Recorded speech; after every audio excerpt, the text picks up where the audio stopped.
Hello दोस्तों, स्वागत है आपका हमारे चैनल यूपी एग्जाम क्विज़र में। दोस्तों, आज के वीडियो में हम 22 फरवरी से संबंधित उत्तर प्रदेश के सभी एग्जाम्स के लिए मोस्ट इंपॉर्टेंट करंट अफेयर के क्वेश्चंस को डिस्कस करेंगे और हर एक क्वेश्चन से रिलेटेड आपको फैक्ट भी बताएंगे। और वीडियो के अंत में हम आपसे एक क्वेश्चन भी पूछेंगे जिसका जवाब आपको कमेंट बॉक्स में देना है।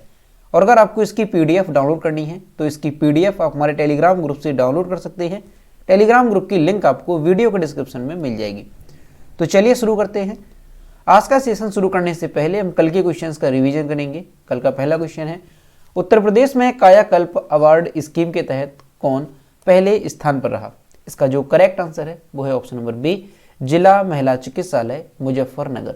अगला क्वेश्चन है, उत्तर प्रदेश के किस शहर को दिल्ली से बुलेट ट्रेन से जोड़े जाने की तैयारी है? इसका जो करेक्ट आंसर है वो है ऑप्शन नंबर डी, उपरोक्त सभी। और दोस्तों, उत्तर प्रदेश करंट अफेयर की लास्ट 1 ईयर की अगर आपको PDF डाउनलोड करनी है तो इसकी लिंक आपको वीडियो के डिस्क्रिप्शन में मिल जाएगी। वहां से आप इस PDF को डाउनलोड कर सकते हैं। इस PDF में हमने जनवरी से लेकर के दिसंबर 2021 तक उत्तर प्रदेश करंट अफेयर के सभी इंपोर्टेंट क्वेश्चंस को विस्तार पूर्वक बताया है। और दोस्तों, इसके साथ ही अगर आपको केवल जनवरी मंथ की PDF डाउनलोड करनी है तो इसकी लिंक भी आपको वीडियो के डिस्क्रिप्शन में मिल जाएगी। तो वहाँ से आप ये दोनों PDF डाउनलोड कर सकते हैं। और दोस्तों, PDF डाउनलोड करने में अगर कोई भी प्रॉब्लम होती है तो साइट पर आपको WhatsApp नंबर और ईमेल मिल जाएगा जिस पर आप कांटेक्ट कर सकते हैं। अगला क्वेश्चन है, केन बेतवा लिंक परियोजना उत्तर प्रदेश मध्य प्रदेश को लागू करने के लिए केंद्र सरकार द्वारा एक संचालन समिति का गठन किया गया है। इसमें सदस्यों की संख्या कितनी है? तो ये जो समिति है ये 20 सदस्यीय समिति है, यानी डी यहाँ पे करेक्ट होगा।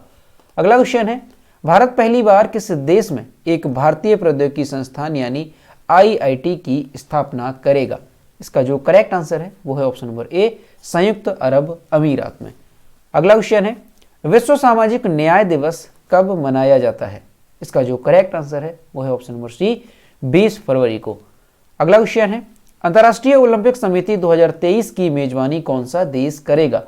तो ओलंपिक समिति 2023 की जो मेजबानी है वो करेगा हमारा देश भारत, यानी ऑप्शन नंबर ए यहाँ पे करेक्ट होगा। अगला क्वेश्चन है, भारत की पहली biosafety level 3 containment mobile laboratory कहाँ शुरू की गई? इसका जो करेक्ट आंसर है वो है ऑप्शन नंबर ए, नासिक महाराष्ट्र में। अगला क्वेश्चन है, हाल ही में सुरजीत सेनगुप्ता का निधन हुआ, ये किस खेल से संबंधित है? तो दोस्तों, ये एक जाने माने फुटबॉलर थे, यानी ऑप्शन नंबर डी यहाँ पे करेक्ट होगा। अगला क्वेश्चन है, भारत में हर साल मृदा स्वास्थ्य कार्ड दिवस कब मनाया जाता है? इसका जो करेक्ट आंसर है वो है ऑप्शन नंबर ए, 19 फरवरी को। तो दोस्तों, ये थे कल के क्वेश्चंस जिसका हमने रिवीजन किया। अब हम शुरू करते हैं आज का सेशन। आज का पहला क्वेश्चन है, उत्तर प्रदेश में पहली बार रोबोट द्वारा 2 बच्चों का ऑपरेशन कर नई उपलब्धि किस संस्थान ने हासिल की? इसका जो करेक्ट आंसर है वो है ऑप्शन नंबर ए, PGI लखनऊ ने। 18 फरवरी 2022 को Sanjay Gandhi post graduate institute of medical science Lucknow यानी PGI लखनऊ में पहली बार रोबोट से 2 बच्चों का जटिल ऑपरेशन कर डॉक्टरों ने उन्हें नया जीवन दिया है। PGI लखनऊ रोबोट के माध्यम से बच्चों के ऑपरेशन की उपलब्धि प्राप्त करने वाला प्रदेश का यह पहला संस्थान बन गया है। दोनों बच्चियों के ऑपरेशन चंडीगढ़ PGI के paediatric surgeon doctor Ravi Kanaujia की अगुवाई में लखनऊ PGI के डॉक्टरों ने किया और दोनों बच्चों की सेहत में सुधार है। दोस्तों, ये क्वेश्चन मोस्ट इंपॉर्टेंट है, आपको अच्छे से ध्यान रखना है कि जो PGI लखनऊ संस्थान है ये रोबोट के माध्यम से बच्चों के ऑपरेशन की उपलब्धि प्राप्त करने वाला प्रदेश का पहला संस्थान बन गया है। अब दोस्तों, ये जो रोबोट के माध्यम से ऑपरेशन हुए हैं इसके बारे में अगर देखें तो दोस्तों, ये जो ऑपरेशन है इसके बारे में बताया है लखनऊ के पीडियाट्रिक सर्जरी विभाग के प्रमुख डॉक्टर बसंत कुमार ने कि जो पहला ऑपरेशन है उसमें 1 घंटे का समय लगा और जो दूसरा ऑप्शन है उसे करीब 1.5 घंटे का समय लगा और प्रत्येक बच्चे के ऑपरेशन में करीब 1 लाख रुपए का खर्चा आया है। ठीक है, अगर खर्चे की बात की जाए कि इसमें कितना, तो 1 लाख रुपए का जो है इस ऑपरेशन में खर्चा आया है। दोस्तों, ये जो ऑपरेशन है वो किन बच्चों के हुए हैं, यानी ये कहाँ के रहने वाले हैं? तो सोनभद्र जिले की निवासी 3.5 साल की मासूम जन्मजात बीमारी पित्त की थैली में गांठ से पीड़ित थी, यानी जो पहला ऑपरेशन हुआ है वो सोनभद्र जिले की निवासी हैं, 3.5 साल की एक बच्ची है जिसे बीमारी थी जन्मजात कि पित्त की थैली में एक गांठ थी, तो इसकी वजह से वो पीड़ित थी। इस बीमारी को चिकित्सा विज्ञान में कोलोडेकल सिस्ट कहती हैं, यानी इस बीमारी को, पित्त की थैली में जो गांठ होती है उस बीमारी को क्या कहा जाता है, तो कोलोडेकल, यहाँ पर लिखेंगे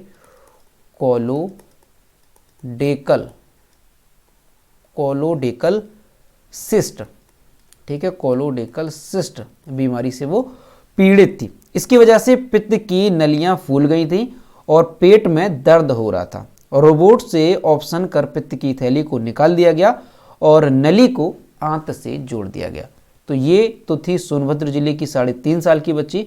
दूसरे ऑपरेशन की अगर बात की जाए तो दूसरे ऑपरेशन में झांसी की 5 साल की बच्ची थी जिसके खाने की नली और पेट में रुकावट थी, जिसकी वजह से उल्टी और डकार आ रही थी। इस बीमारी को चिकित्सा विज्ञान में एक्लीजिया कार्डिया कहते हैं, ठीक है। तो यहाँ पे आपको ये ध्यान रखना है कि कोलोडेकल जो सिस्ट बीमारी थी ये सोनभद्र की बच्ची थी, ठीक है, ध्यान रखना है सोनभद्र। और जो दूसरी बीमारी है वो है झांसी की बच्ची को, तो यहाँ पर देखेंगे कि झांसी की बच्ची थी, इसे कौन सी बीमारी थी, तो इसे बीमारी थी एक्लीजिया, ठीक है,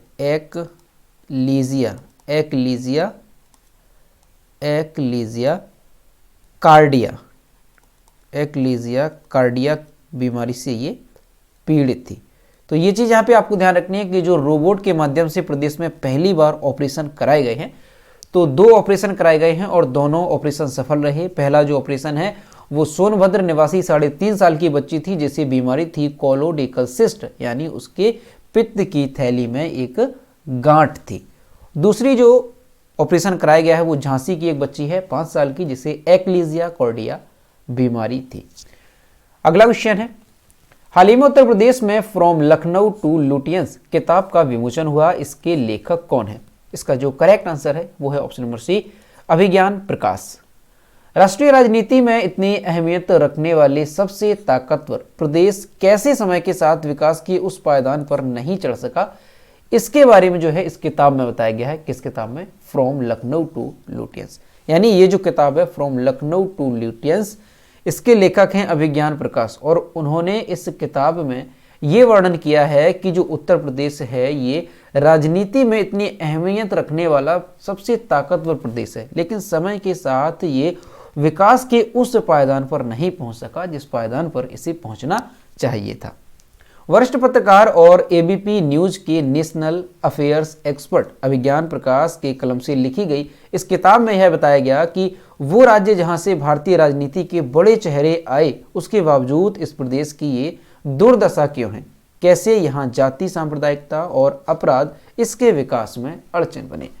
तो ये यहाँ पर इस किताब में बताया गया है कि जो उत्तर प्रदेश है ये एक बड़ा राज्य है, इसके अलावा राजनीति में भी इसकी जो है एक बड़ी भूमिका है, लेकिन फिर भी ये विकास के उस पायदान पर नहीं पहुंच सका जिस पायदान पर इसे पहुंचना चाहिए था। तो यहाँ पर आपको ये ध्यान रखना है कि ये जो पुस्तक है फ्रॉम लखनऊ टू लुटियंस, ये किसकी पुस्तक है, यानी किसके द्वारा इसको लिखा गया है।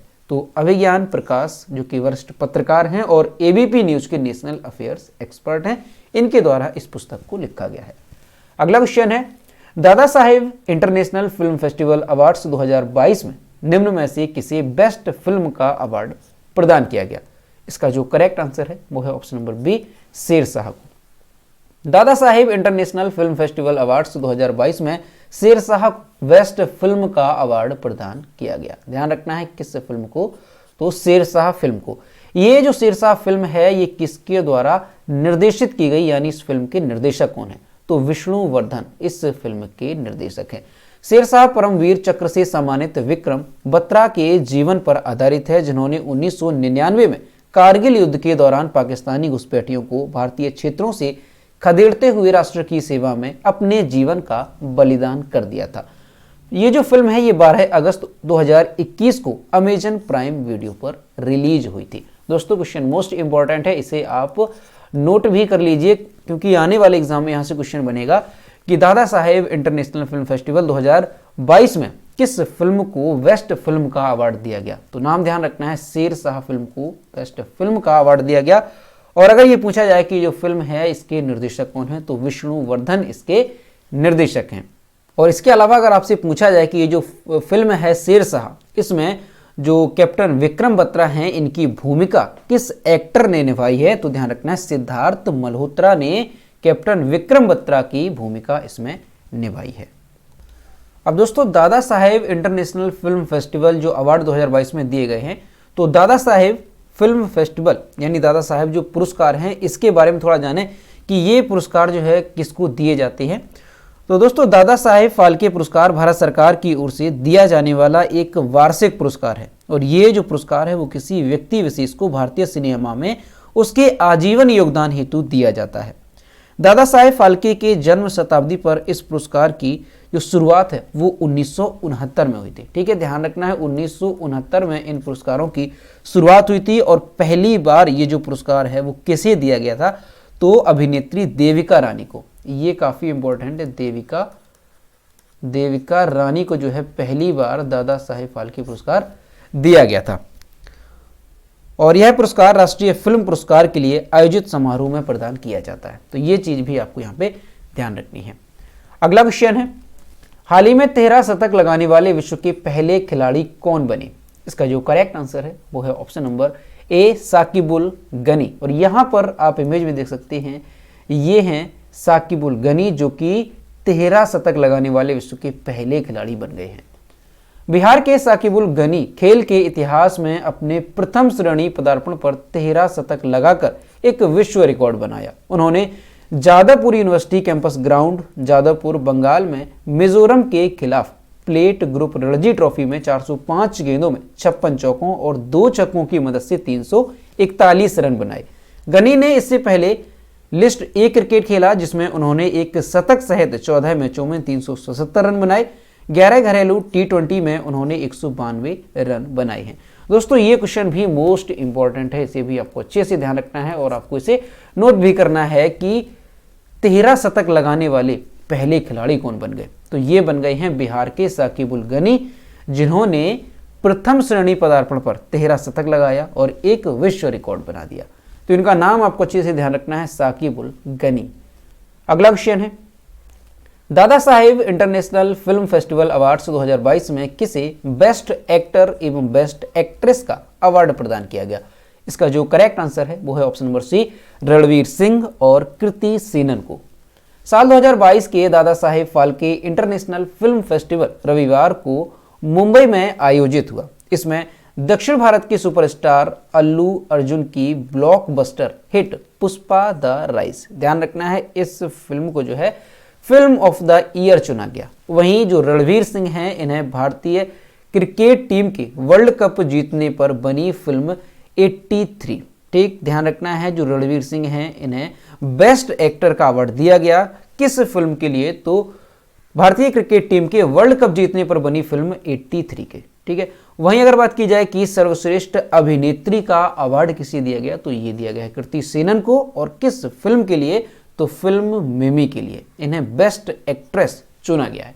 दोस्तों ये तीनों नाम अच्छे से ध्यान रखने हैं, एक तो आपको बेस्ट एक्टर और बेस्ट एक्ट्रेस अक्सर क्वेश्चन यहां से पूछे जाते हैं, दोनों ध्यान रखने हैं। और इसके अलावा फिल्म ऑफ द ईयर जो है किस फिल्म को चुना गया तो ध्यान रखना है पुष्पा द राइज। और ये किसकी फिल्म है? तो दक्षिण भारत के सुपरस्टार अल्लू अर्जुन की ये ब्लॉकबस्टर हिट फिल्म है। दोस्तों अगर बात की जाए कि 2022 के Dada Saheb Phalke international film festival में और कौन कौन से अवार्ड जो हैं वो दिए गए हैं, तो ध्यान रखना है आपको जो आशा पारेख हैं इन्हें फिल्म इंडस्ट्री में उत्कृष्ट योगदान हेतु अवार्ड दिया गया।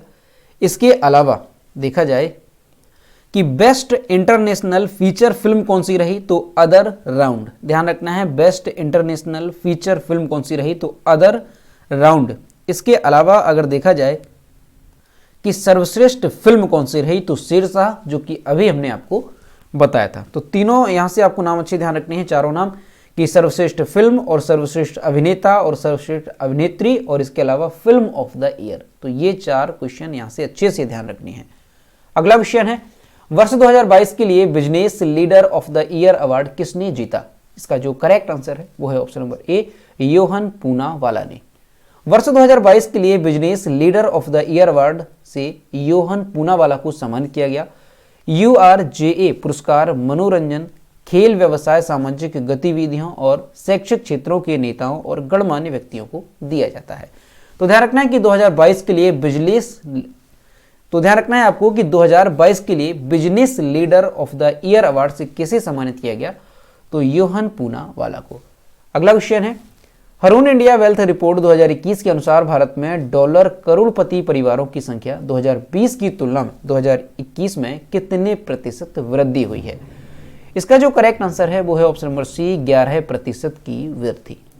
नवीनतम हरून इंडिया वेल्थ रिपोर्ट 2021 के अनुसार भारत में डॉलर करोड़पति परिवारों की संख्या जो है वो 2020 की तुलना में 2021 में 11% बढ़ी है और बढ़कर के कितनी पहुंच गई, तो 4,58,000 घरों में पहुंच गई है। दोस्तों, डॉलर करोड़पति किसे कहा जाता है, तो कम से कम 7 करोड़ रुपए की जो संपत्ति होती है, यानी 1 मिलियन डॉलर की संपत्ति जिस परिवार के पास होती है तो उसे जो है डॉलर करोड़पति घर कहा जाता है। रिपोर्ट में अनुमान लगाया गया कि देश में डॉलर करोड़पति परिवारों की संख्या अगले 5 वर्षों में 30% बढ़ेगी और 2026 में 6 लाख घरों तक पहुंच जाएगी। इस बीच सबसे अधिक करोड़पति वाले शहरों की सूची में अगर देखा जाए तो मुंबई पहले स्थान पर है जहां पर 20,300, मुंबई के बाद दिल्ली जहां पर 17,400 और दिल्ली के बाद है कोलकाता जहां पर 10,500 करोड़पति परिवार हैं।